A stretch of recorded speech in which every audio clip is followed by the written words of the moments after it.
in my last film that play with that, it just wins.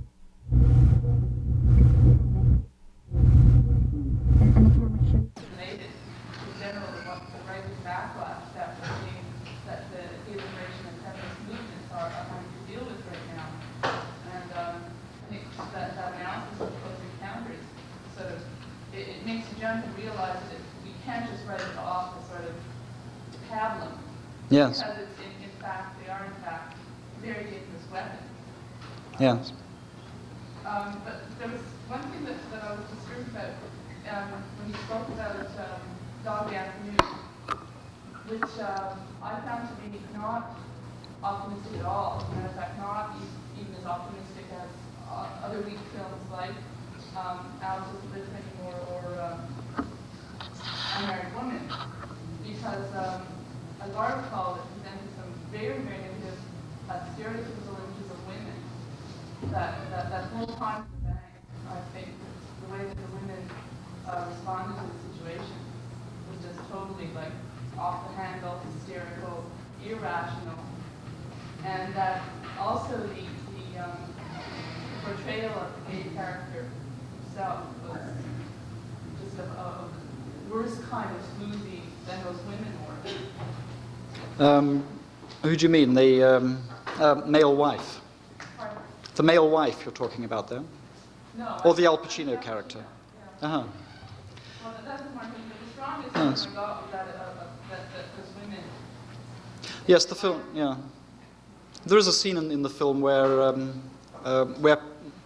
Pacino denounces television for turning it all into a freak show, and the film does come perilously close, I think, to producing its own freak show by that point.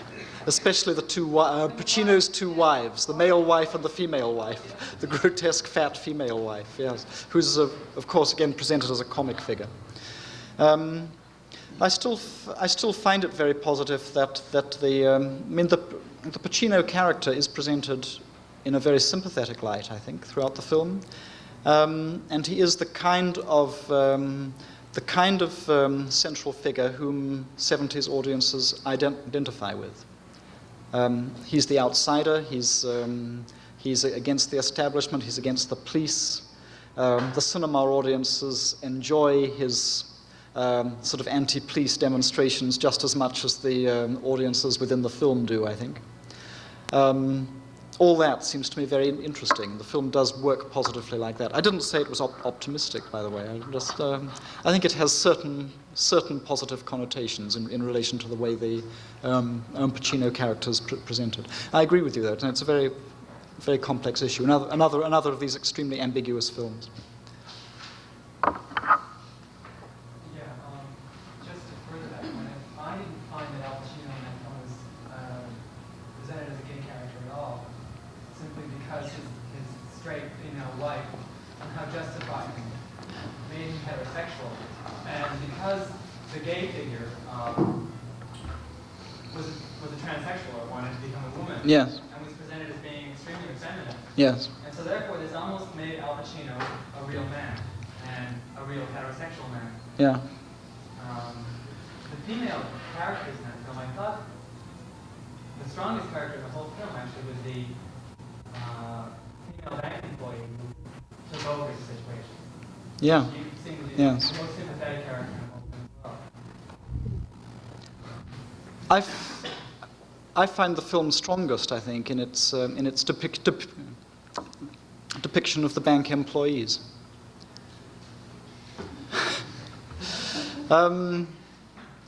We're not supposed to take them as in any sense positive, I think, but they're treated in quite a complex way. Their reactions, they're allowed such diverse reactions, and a certain amount of strength, and also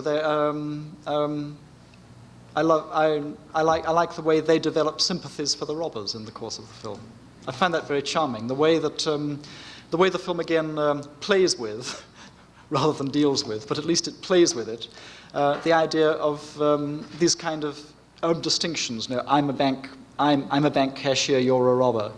Breaking down, becoming obliterated in a kind of recognition of a common humanity. Predating the SLA. Yes? Would Julia be at the exception, just out of the trend? Or would that be another bourgeoisie feminist? I would tend to include Julia in the category of bourgeois feminism myself. Though again, I think the issue is quite complex.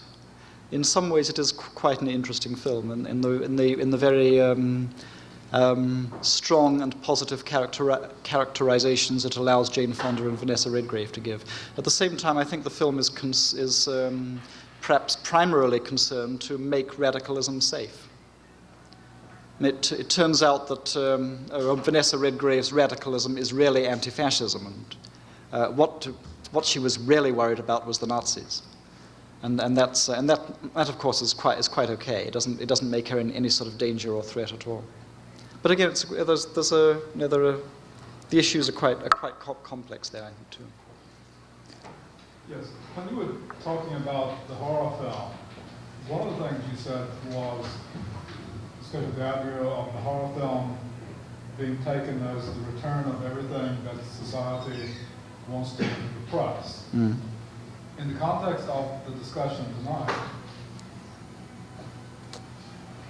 well, no, initially that sounded like a good interpretation to me of horror films, but then thinking further about it in the context of the discussion tonight, it seems to me that that interpretation would lead me to expect to find more women as monsters in horror films and gay monsters, and it's totally absent, I think. Well, you get sort of transsexual, bisexual, gay monsters and so on in the Rocky Horror Picture Show, I suppose. I haven't seen the film, I'm afraid. I've only heard descriptions of it. Well, the monster of Sisters is certainly female, on both levels, yes. That is an extraordinary exception, that film. It's difficult to define exactly who the monster in Sisters is, because it's at least two characters, but certainly female. Yes, I sort of partly agree at least, yes. This is what I meant really by saying that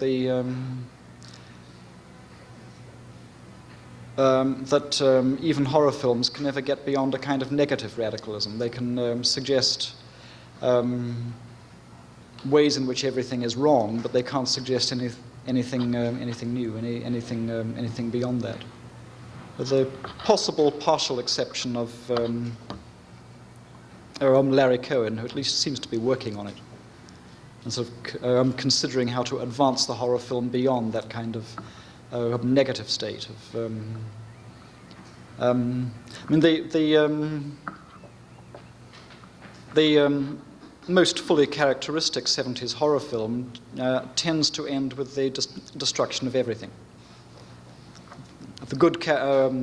The so-called good characters are destroyed along with the so-called bad characters. It's a kind of apocalypse. Carrie is a beautiful example of that, I think.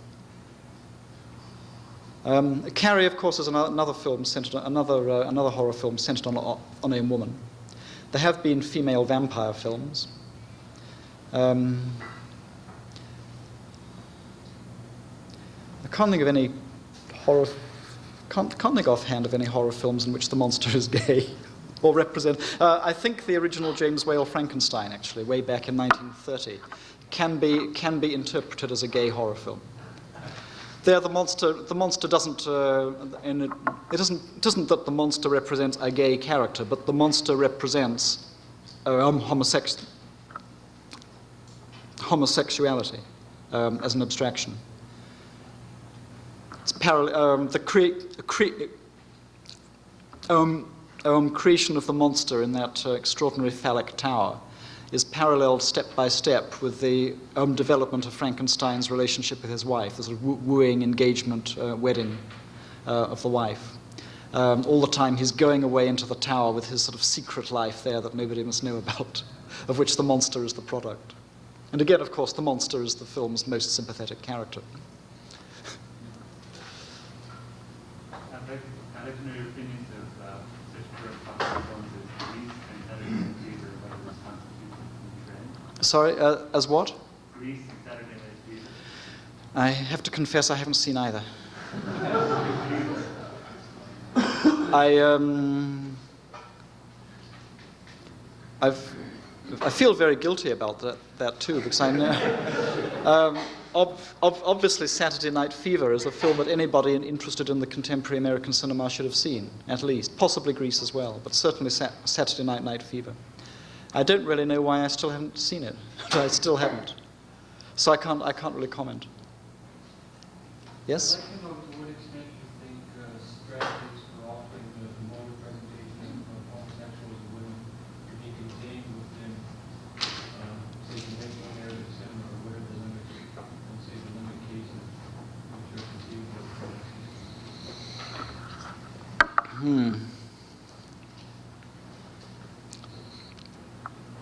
I've certainly got no easy answer to that. It's very difficult, and one of the points that's been sort of underlying what I've been saying tonight is that it could happen, if at all, only with extreme difficulty. And that probably ambiguities are always going to creep in. Partly because if by conventional narrative cinema you mean the sort of mainstream cinema, even the most sort of authentically open and possibly consciously radical filmmaker is going to be at the mercy of a whole barrage of conventions, narrative patterns, assumptions, images that he will have somehow to work with.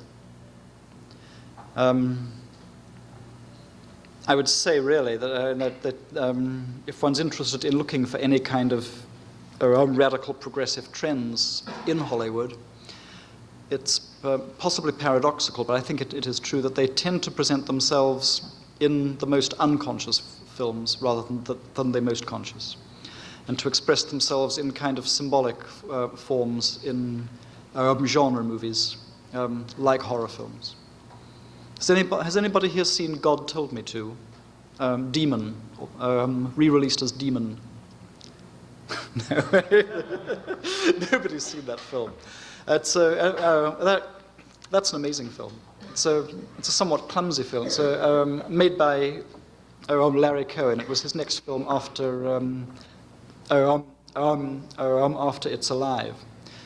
And the film is really about the repression of bisexuality in Judeo-Christian culture. It's extraordinary. Its ambitions are extraordinary within a sort of low-budget B-feature horror film. If it ever turns up, do go and see it. It's a fascinating little film. Very cheaply made, very quickly shot. Lots of things like sort of continuity errors and very rough. But it's well worth seeing. There's so much going on in it. It's Tony Lobianco, Sandy Dennis, and Deborah Raffin. Not a very inspiring cast. And Sylvia Sidney. Well, it's generally now known as Demon. Its original and correct title is God Told Me To. It bombed out totally under its original title, and they re-released it as Demon. And I think if you ever see it at all, you'll see it under the title Demon, which is a very silly title. Yeah. Since there are so many people around who are capitalist, sexist, and racist, it seems that there are bound to be a certain number of films about the various predicaments that they get into. How do you make films about them without belaboring the point that they are take all these objectionable positions? Because quite often there's simply not the point. Sorry, I haven't quite understood. Well, if you're Frank Capra, Yes. you want to make a movie about what wonderful people these are Yes. as individuals, Yes. and you want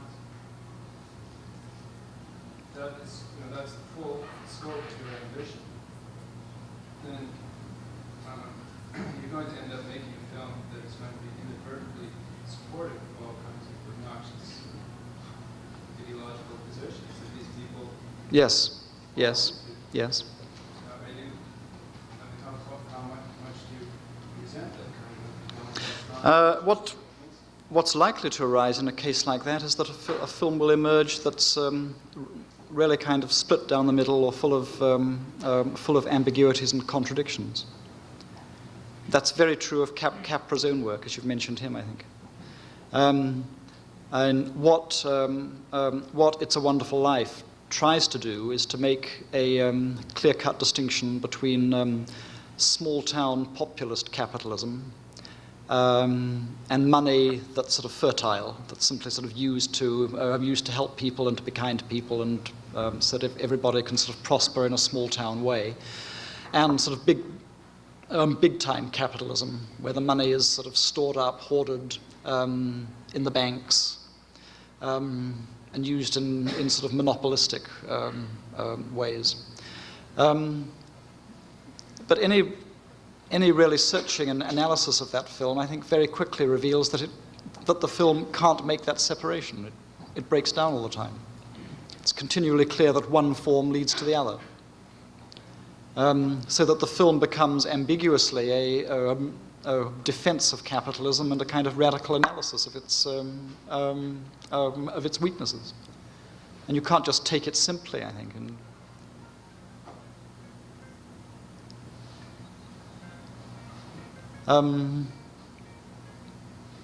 Does that answer your question? I'm not sure. Well, at least partly answer it, or?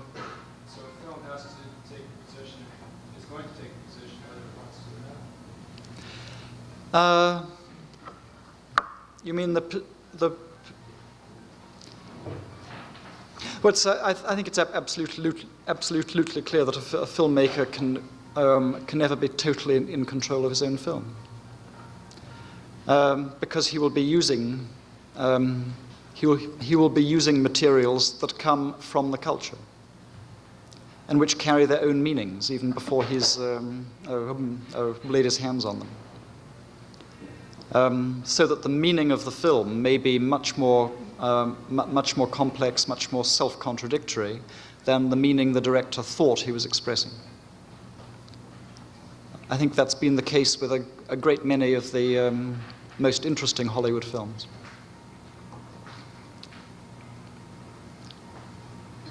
Yes?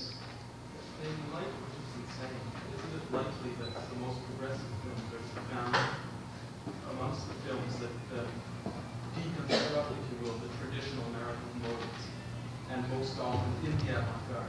Yes. And Yes. by- Yes. spoke about Yes. avant-garde. Yes. Yes. And also, in addition to that, you've come to a point where it's not simply enough to be aware of it, but is there a way in which these films lead to some sort of political action? Avant-garde films? Any films? Any films? I don't know. I don't know if... I think very few films have led to political action. If any do, they're likely to be direct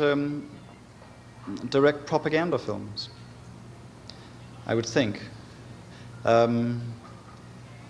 Rather than films made for so-called entertainment or so-called artistic purposes.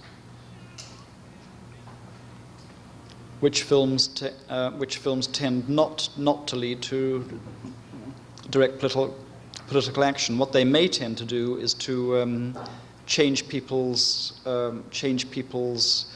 sensibilities, change people's ways of thinking and feeling.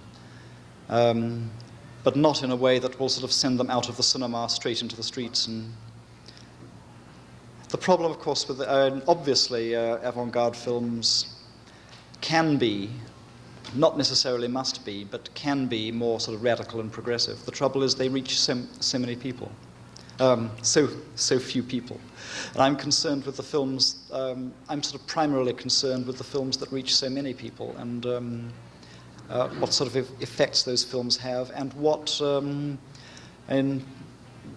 trying to look at things as positively as possible, what positive implications, what possibilities of development and progress one can extract from them. this may be really a process of extracting it out of a kind of substratum of the film. How would you relate a film like Kings of the Road to the album? Can't hear. I want to know how you would relate Kings of the Road. Kings of the Road, the Wim Wenders film.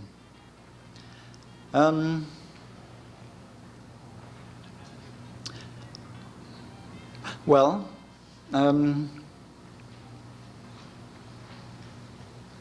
I don't know. I don't know. What I immediately think of there is I had a long talk with Wenders quite recently and argued with him about his own films at some length, and very much along the lines that are sort of relevant to what we've been saying tonight. I tried to suggest to him that although his films were, in a sense, very much concerned with a kind of radical vision of society because they're centered on the idea of alienation, they never really progress beyond that, and so they tend finally to enclose the audience in a kind of hopelessness. And I tried to suggest to him that he might at least consider dealing with more aware, committed, and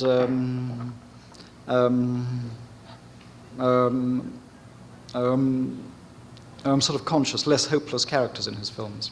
I actually suggested feminism and gay liberation as possible themes that he might like to think about, and he went away saying he would.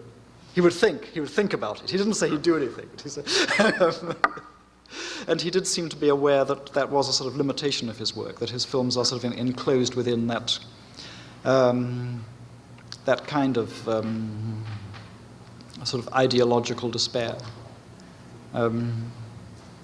which certainly doesn't make for action. It doesn't make for action any more than the most sort of mindless entertainment movie makes for action.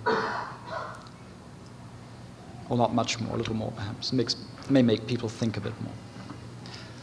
What type of pressure could we put upon the filmmakers in our society to change the image of gays and women?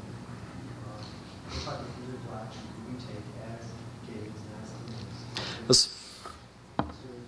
As far as the commercial cinema is concerned, I would say that you probably can't do much unless you can popularize gay liberation and feminism so that it has some sort of box office value, and then you'll get your films that.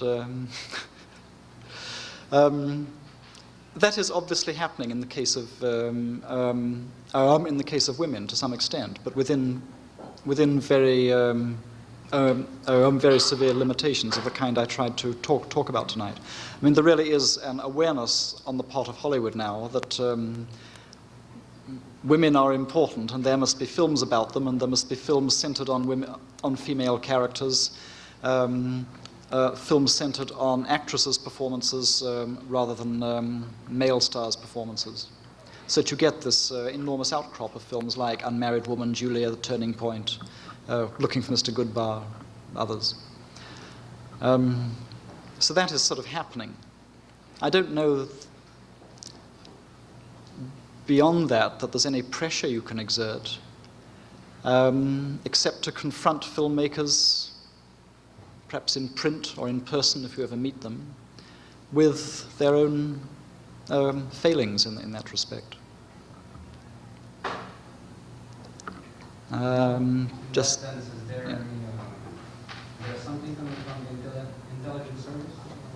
Something coming from? Well, we call the CIA or something like that. Oh, is there some?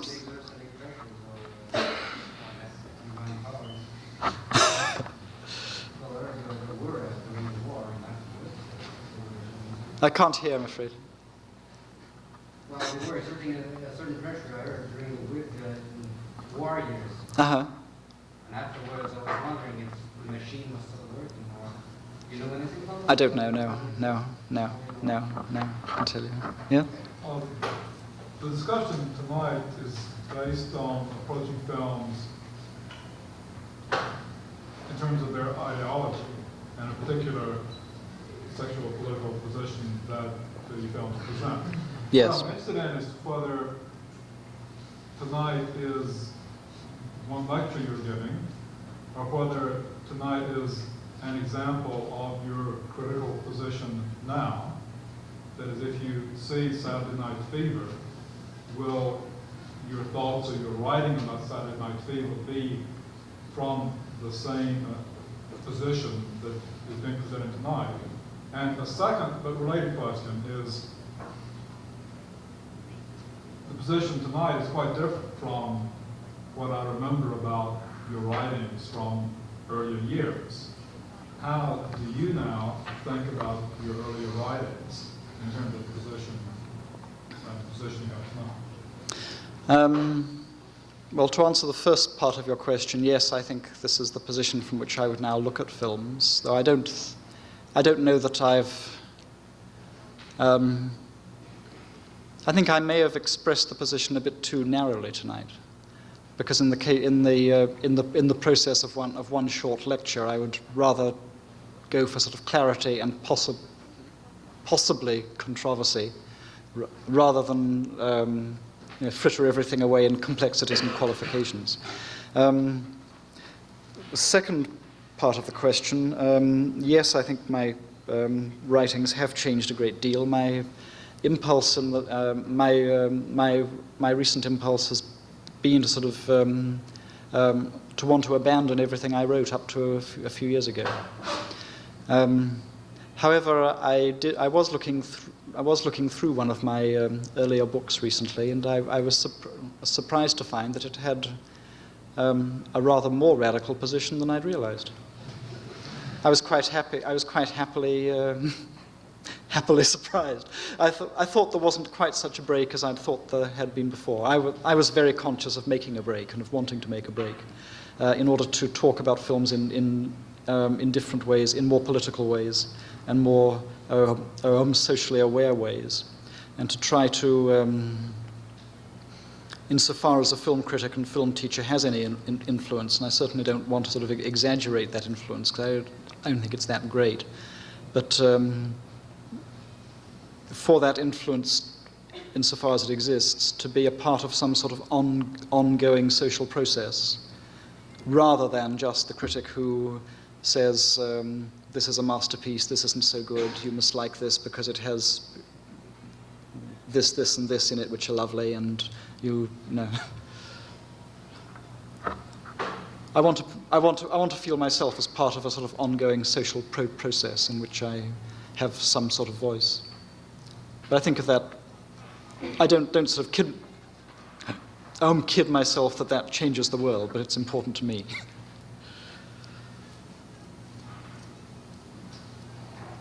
Well, more or less it's all of this. I don't think that what I've read, I've heard of this critic, many years back, your Bergman. Sorry? Your Bergman book. Yes. And as you were talking tonight, I realized you were repeating the same thing, and that you haven't changed. I think you're. I'm surprised because the Bergman book is, I'm sure, the one that I would most disagree with now, and the one I would most want to change things in. There's a whole chapter on the journey. Oh yes, yes. Oh yes, but then. You explain it the same way. Obviously, what has changed? Obviously, your Yes, mind has changed, yes, right? yes. Your outlook is changed. Yes. I think the premises were there. I think I've brought. I don't think I've suddenly sort of changed overnight into a different person. I don't think anybody ever does that. But I think that I'm seeing films now from a slightly different perspective. I put it like that more, I think. Okay, my question was. And I hope a broader perspective.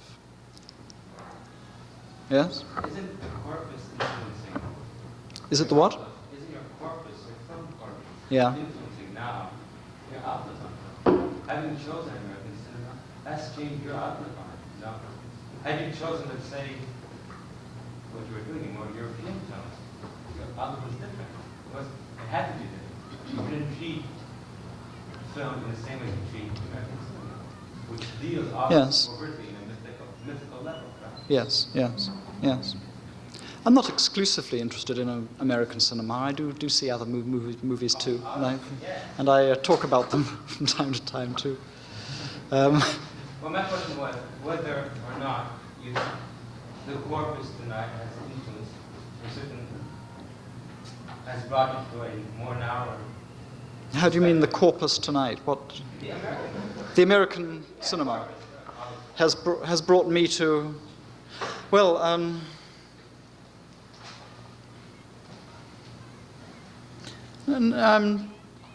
don't think so.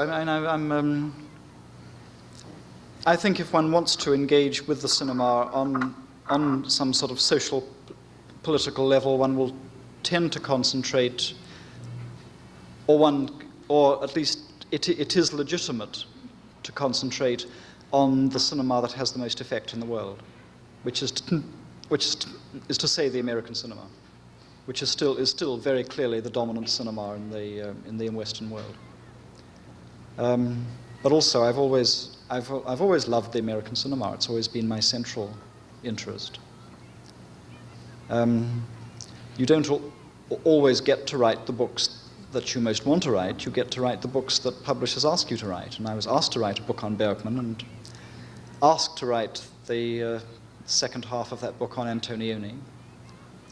I don't mean that I wasn't interested in doing that, because I was, but it might not necessarily have been my first choice even back then. I think Bergman would have been, and Antonioni wouldn't, ever. Yes? Maybe we should break and go upstairs. Fine. Okay. Maybe we can continue the discussion on a more informal basis upstairs, because we have a reception in the offering for Robin on the 7th floor. I can direct you how to get to it. It's a bit complicated. If you go by the elevators, don't go towards the cafeteria on the 7th floor. Go in the other direction. And it's down, in other words, it's down the hall and to the left. And we've got coffee, tea, and donuts for you.